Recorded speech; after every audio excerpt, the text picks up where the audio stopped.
You know, when you think about English Renaissance drama, there's really one name that just towers over everything else, right? Shakespeare. His genius basically defined an entire era. But that incredible dominance brings up a really fascinating question about what was happening in the world of Jacobean theater. So, what does happen when the biggest creative force of a generation finally puts down his pen? I mean, who could possibly step into a shadow that massive and still capture the imagination of London's audiences? It's a huge challenge for sure, but the answer, well, it might just surprise you. You see, the answer wasn't some single playwright trying to fill those impossible shoes. Nope.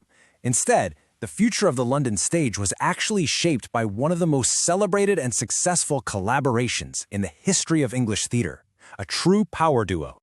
So, let's meet them, Francis Beaumont and John Fletcher. These two guys, working together in the early 1600s, became the new rock stars of the London stage. But here's the key. They didn't do it by just trying to imitate the master. They did it by inventing something completely new for audiences to fall in love with.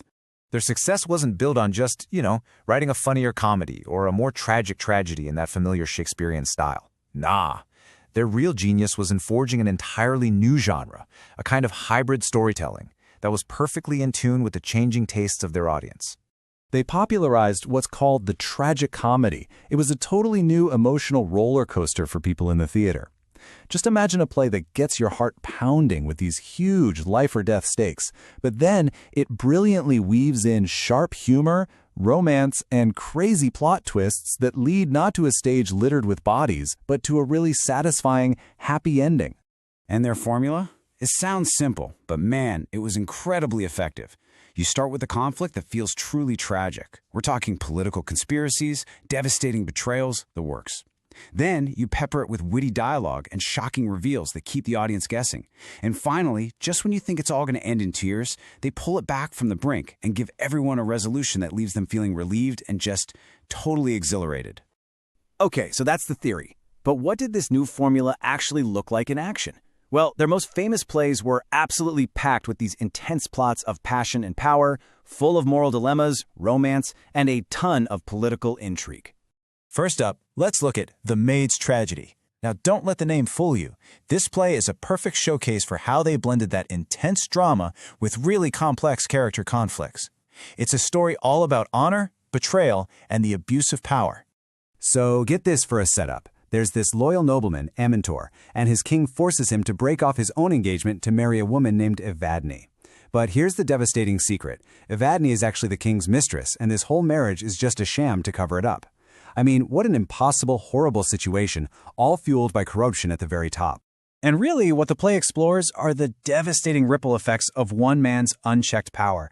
It's not just some simple love triangle. It's about how that moral rot at the top just poisons the entire court and forces good people into making terrible, terrible choices. All right, next, let's check out Philaster. This one leans way more into the romance and intrigue that made their tragicomedies so wildly popular. I'm telling you, this one has it all. A stolen throne, a secret love affair, and a brilliant case of mistaken identity. So, at its core, this is a political drama. On one side, you've got Philaster, the beloved and rightful heir to the throne, and on the other, the guy who stole his crown. And to make things even more complicated, Philaster is in love with the usurper's daughter, Arethusa. And here, this is where you really see Beaumont and Fletcher's mastery of the plot twist just shine.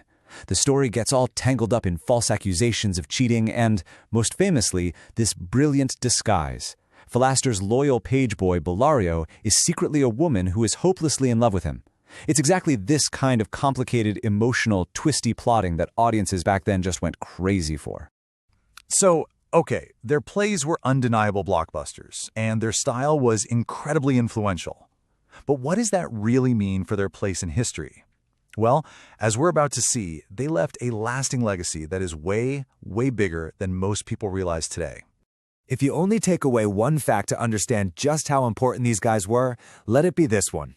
After Beaumont retired and Shakespeare passed away, who did the most famous acting company in the world, the King's Men, turn to be their main playwright?